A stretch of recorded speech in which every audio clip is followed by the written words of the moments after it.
हैं जहाँ पे हम एक कॉन्स्टिट्यूशन में हम बिल्कुल असेस करते हैं कि कैसे वो जो people, how participatory democracy is being practised, कैसे वो रिप्रेजेंटेशन, कैसे people are like the ideas of people reach to the policy makers.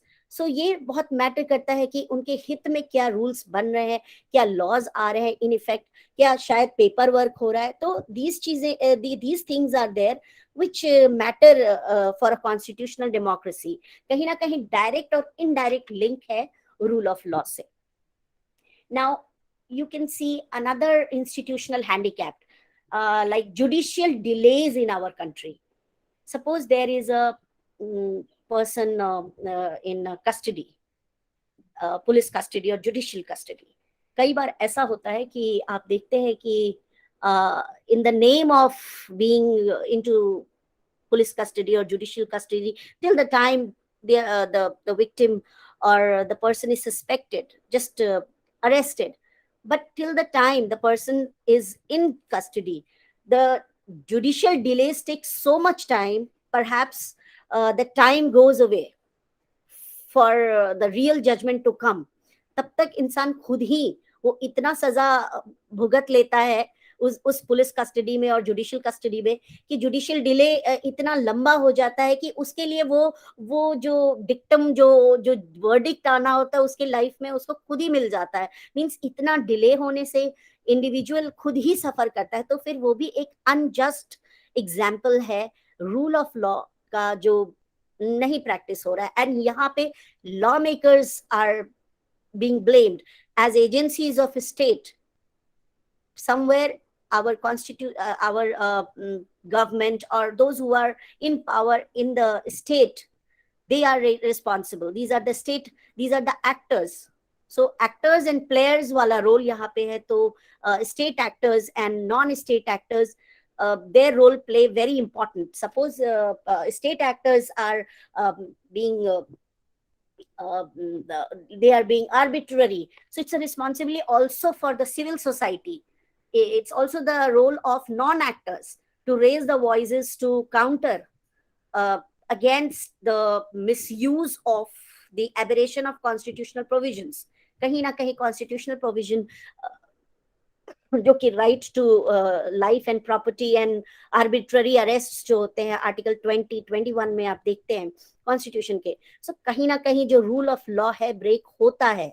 तो इन चीजों पे भी ध्यान देने की जरूरत है. इसको मैं एक तरीके से एक इंस्टीट्यूशनल हैंडीकैप इसको मानती हूँ. तो this is one of them. Now again अगर जुडिशियल कस्टडी, अगेन मैं पुलिस कस्टडी की बात करती हूँ, तो जो कस्टोडियल इंटरोगेशन होता है, आप देखते हैं पुलिस जो है पहले ही 3rd डिग्री इस्तेमाल कर देती है अरेस्टेड पर्सन को without knowing who the person is, without having the validated facts, without having the real interrogation. So कहीं ना कहीं आप खुद ही लॉ मेकर बनते हैं, कहीं ना कहीं खुद ही आप पनिशमेंट भी दे देते हैं. पुलिस के कॉन्टेक्स्ट में अगर देखा जाए तो कहीं ना कहीं law, police is state agency which has to take care of the law and order.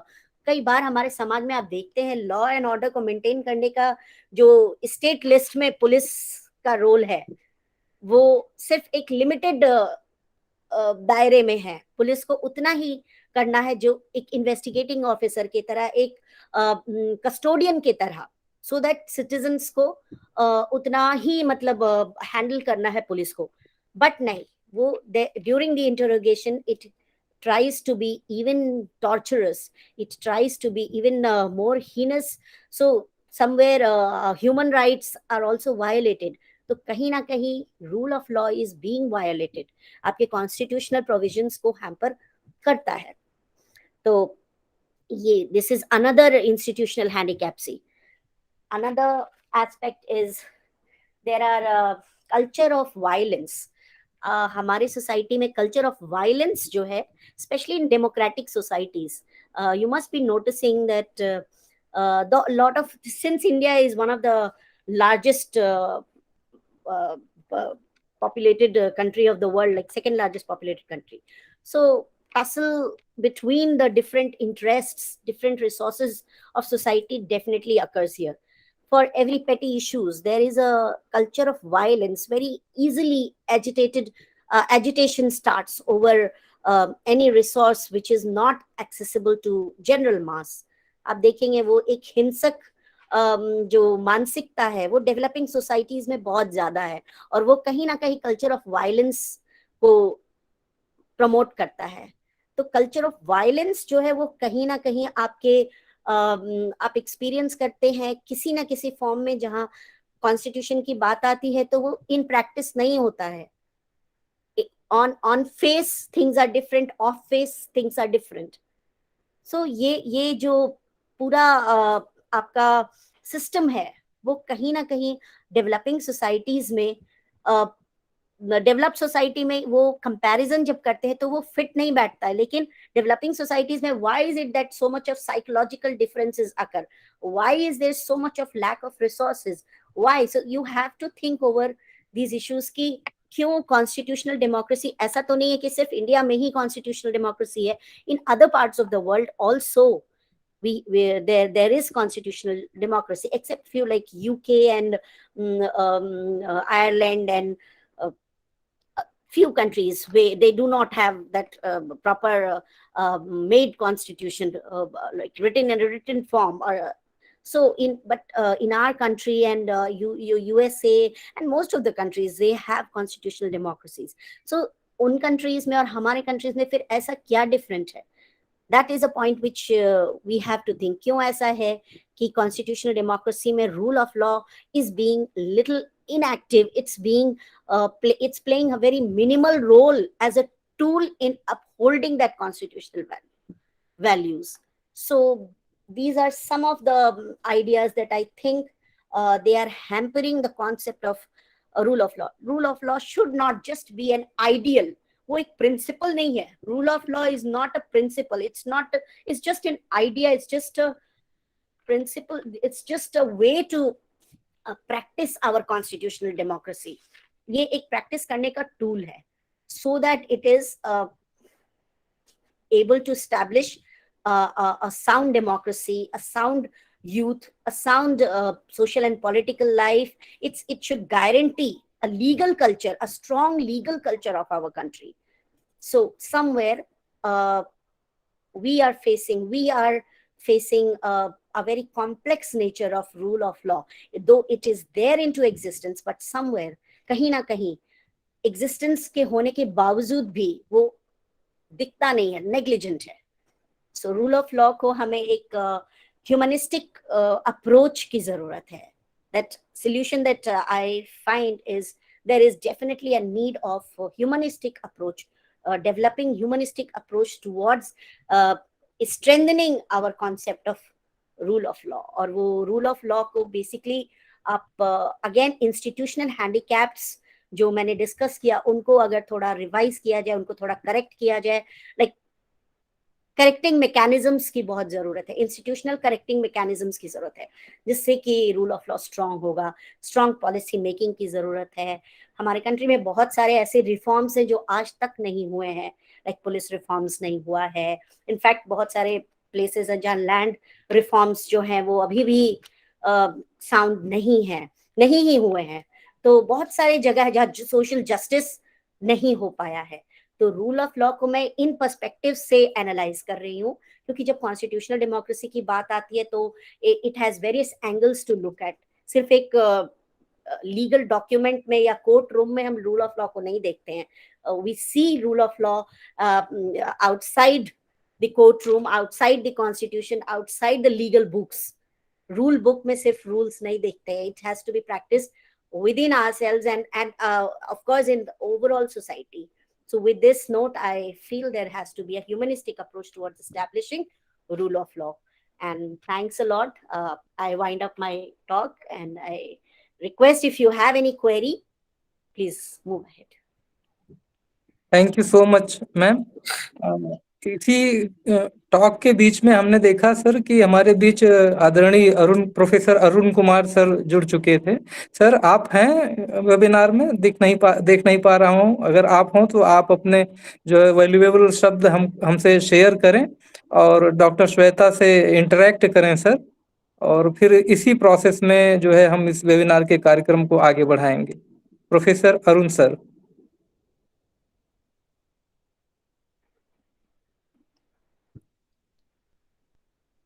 मुझे लगता है सर लेफ्ट हो चुके हैं।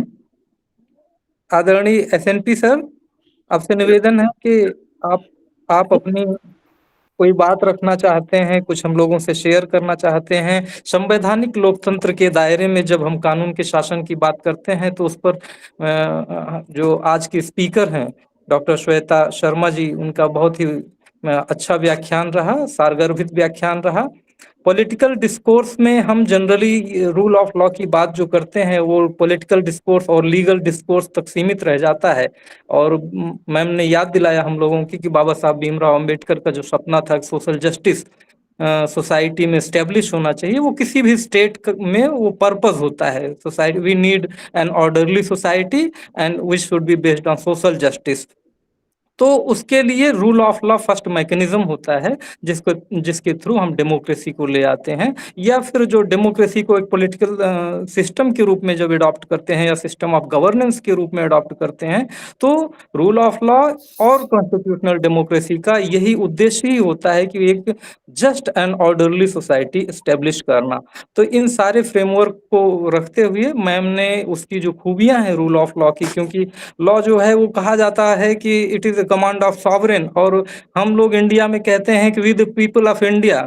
जो सॉवरेंटी हमारे यहाँ, इस सॉवरेंटी जो है रिसाइड करती है पीपल में, even not in constitution, not in parliament. Like आप अमेरिका में देखेंगे या ब्रिटेन में देखेंगे तो जहाँ पार्लियामेंट्री सॉवरेंटी या इवन संविधान को सर्वोच्च माना जाता है हमारे यहाँ, लेकिन संविधान को भी सर्वोच्चता जो दी गई है वो पीपल के ऊपर प्रायोरिटी नहीं दी गई है। पीपल सॉवरेन है, उसके बाद सारी चीजें हैं। संविधान हमारा एस्पिरेशन वो होता है जस्टिस को अचीव करने का।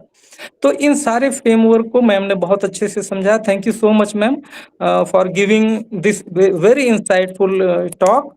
And Professor SNP Singh sir, I would like to request you to kindly give some words, share some words with us on this particular topic.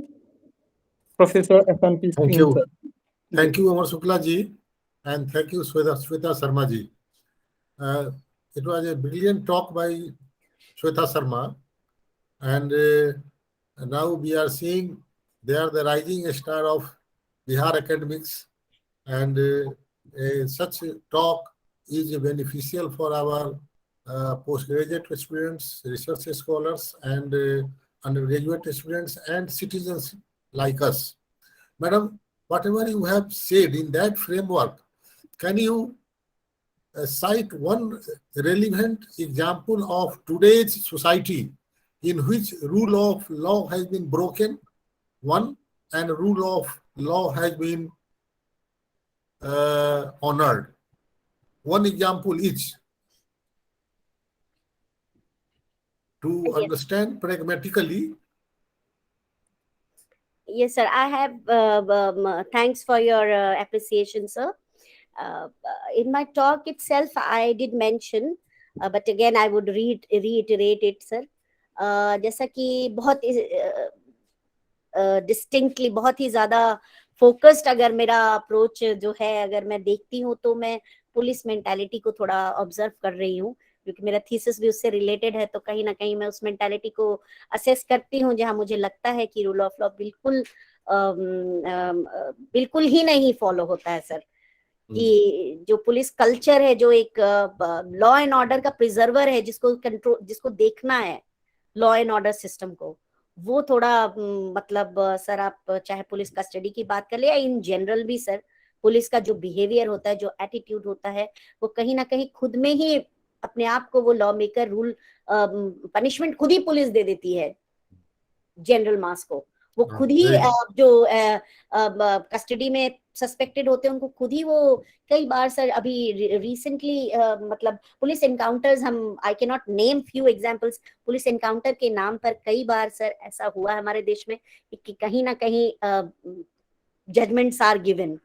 So recent last few years we have been seeing कि police encounter के नाम पे sir कई deaths हुए हैं जहां खुद ही verdict police ने दे दिया है.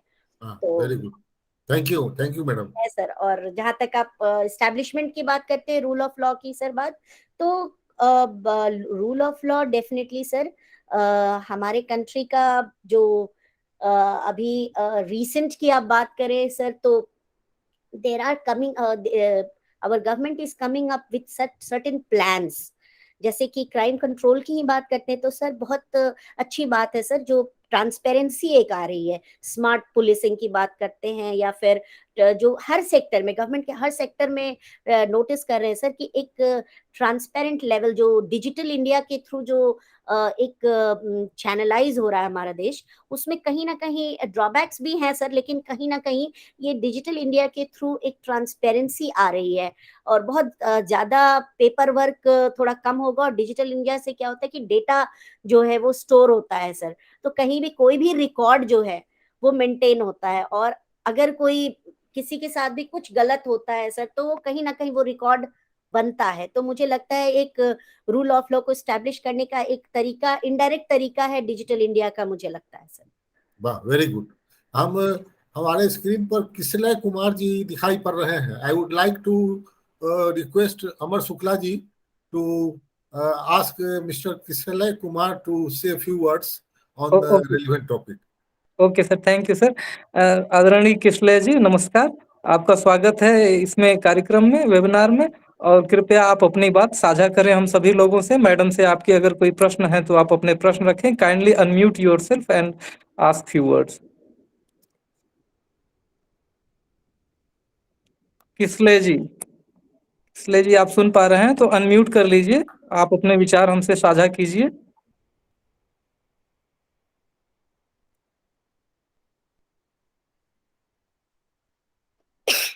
किसले जी मुझे लगता है आप सुन नहीं पा रहे हैं हम लोगों को. हमारे बीच निकिता सर एक रिसर्च स्कॉलर है हमारे यहाँ बी आर अम्बेडकर यूनिवर्सिटी की, और जो है बहुत ही ब्राइट स्कॉलर है, यहाँ रिसर्च स्कॉलर है. तो हम उससे भी निवेदन करेंगे. Nikita, would you like to ask anything और would you like to share your ideas on this particular topic with ma'am? Nikita.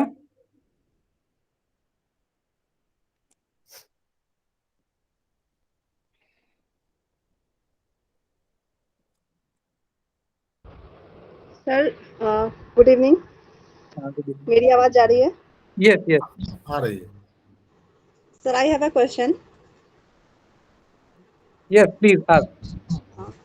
Sir मेरा क्वेश्चन है कि ये जो संवैधानिक लोकतंत्र है, क्या इसे हम विरोधाभासी सिद्धांतों का एक विरोधाभासी संघ कह सकते हैं? किस फ्रेमवर्क में आप पूछते हैं? कैसे विरोधाभासी? मैडम से पूछ रहे हैं आप इसको? निकिता जी प्रश्न को थोड़ा और डिटेल दीजिए और फिर मैडम से हम रिक्वेस्ट करते हैं कि उसका जवाब दें.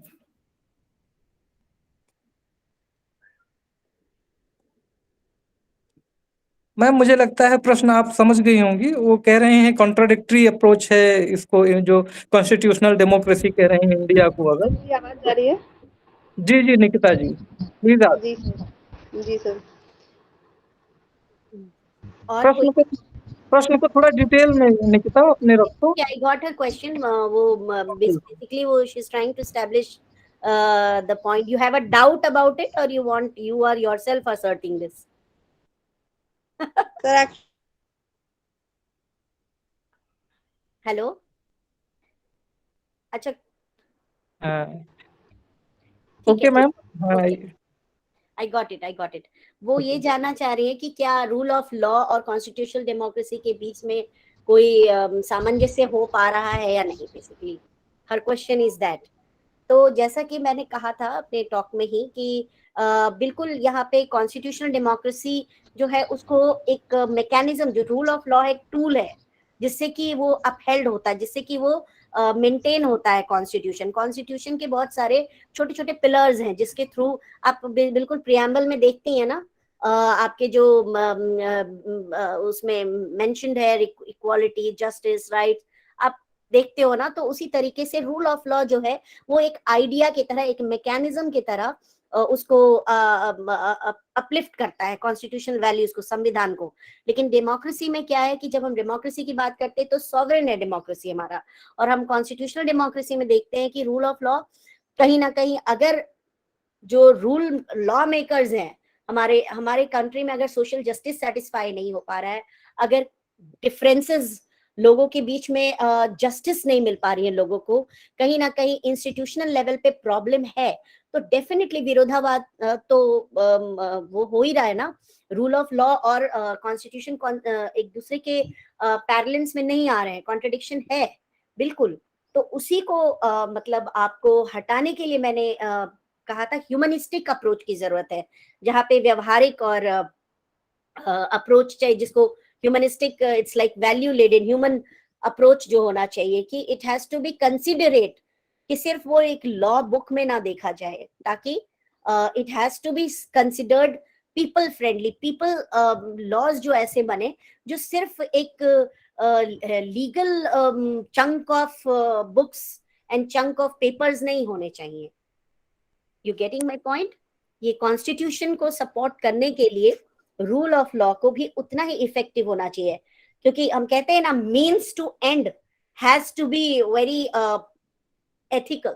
वो गांधी जी भी कहते हैं ना, मीन्स टू एंड, जो रास्ता होता है मंजिल तक पहुंचने का, वो भी बहुत अच्छा और सरल और बहुत सही होना चाहिए, तभी एंड भी सक्सेसफुल होगा। तो वही वाली बात है यहाँ, कि आपका जो टूल है, जो मैकेनिज्म है कॉन्स्टिट्यूशनल डेमोक्रेसी को अपहोल्ड करने के लिए, वो रास्ता भी उतना ही अच्छा होना चाहिए, तभी वो सक्सेसफुल होगा। So means to end has to be right. Thank you ma'am. Thank you ma'am. Kamlesh ji, आपके कोई प्रश्न है? Kamlesh ji, would you like to ask anything? I think he is raising his hands. हाँ, that's why I'm asking. Kamlesh ji, are you there? नहीं सर। Okay, no problem. Anybody else? नहीं सर, नहीं सर। So, Professor SNP sir, we would like to wind up this program now, and we should call Prabhat ji for vote of thanks. या sir, अगर आप कुछ और ऐड करना चाहें, कुछ जोड़ना चाहें, कुछ हमसे शेयर करना चाहें, सिंह सर। अभी प्रभात जी स्क्रीन पर दिखाई पड़ रहे हैं। जी। प्रभात जी कार्यक्रम में मेमेंटो वगैरह देने की परंपरा रही है जी। और धन्यवाद ज्ञापन के पहले आपको प्रयत्न संगठन के बारे में कुछ कहने की परंपरा रही है। इन सब चीजों को का संभव है आज होना। हाँ, प्रभात जी के हाथ में मेमेंटो है, तो ये आप अमर जी प्रभात जी से निवेदन कीजिए कि श्वेता जी को मेमेंटो देने की कृपा करेंगे। और मेमेंटो यह वर्चुअल ही होगा, लेकिन जब कभी श्वेता जी मुजफ्फरपुर आएंगी तब उनको एक्चुअली इसको प्रेजेंट किया जाएगा। और by waving her hand Shweta ji will indicate that she is accepting. तो प्रभात जी बोलिए। श्वेता जी, आप अपना हाथ हिला के you just give a message that the memento in the hand of Mr. Prabhat Kumar, the memento is of Bhai ji. He is no more, he was the motivating factor for organizing this NGO and seminars. Thank you sir, thank you sir. Thank you so much sir. और आज के जो हमारे जो राकेश रंजन जी जो presiding थे, वो नहीं ज्वाइन कर पाए, शायद नहीं ज्वाइन कर पाए सर। अच्छा, वेरी गुड। हाँ, कोई कारण बन गया होगा, नेट का प्रॉब्लम बहुत रहता है। राकेश जी से मेरी चर्चा हुई कई बार फोन पर, तो उन्होंने कहा था सर कि वो नेटवर्क का बहुत इशू है वहाँ पर। इवन कॉलेज में जो है, कॉलेज का जो नेटवर्क है वो भी नहीं सपोर्ट कर रहा है। तो हम किस कॉलेज में है वो? नाम तो एग्जैक्ट भूल गया सर, अभी देखना पड़ेगा। मुजफ्फरपुर से बाहर है? हाँ हाँ, सीतामढ़ी या मोतिहारी साइड में है अच्छा जी। अच्छा, खैर कोई बात नहीं, बट बी आर अम्बेडकर का एक कंस्टिट्यूएंट हाँ यूनिट हाँ है, ठीक है। तो उसमें है। हाँ, तो तो सर अगर आप नेटवर्क तो रहा होता सर तो बड़ा अच्छा रहा होता, क्योंकि राकेश जी भी वो सीपीएस से, सेंटर फॉर पॉलिटिकल स्टडीज जो जेएनयू में है सर, हाँ उससे हाँ उन्होंने पीएचडी की है। और हाँ, वहीं से मैडम श्वेता के साथ उनका मास्टर्स भी है। मैम चली गई अच्छा डीयू और रह गए जेएनयू। तो अच्छा अच्छा, बहुत ही अच्छे हमारे आज के स्पीकर चेयरपर्सन। तो ये जो है इस सब्जेक्ट को, और ये political science subject, political science में और विशेष करके रूल ऑफ लॉ की बात करें, डेमोक्रेसी की बात करें, कॉन्स्टिट्यूशनलिज्म की बात करें, इन सब पर एक अच्छी अथॉरिटी है ये सब। और फ्यूचर में हम फिर इनका मार्गदर्शन लेते रहेंगे सर, और हाँ इनसे हाँ बहुत अच्छा, अपना नॉलेज शेयर करते रहेंगे। बहुत और अच्छा। ये तो जब ऑफलाइन हो गया अब धीरे धीरे सर, तो हम लोग कोशिश भी करेंगे कि ऑफलाइन जो है हम लोग सेमिनार ऑर्गेनाइज किया करें, और हाँ उसमें हाँ, ज्यादा से ज्यादा पार्टिसिपेंट को इनवाइट ये करें। ये जो तो प्रयत्न का जो यह वेबिनार है, this is a platform for interconnecting which ji will actually translate into face-to-face seminar in a very good manner with all the merit of presenter and the audience will come on dais there.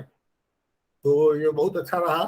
और हमको audience में webinar का time 3:30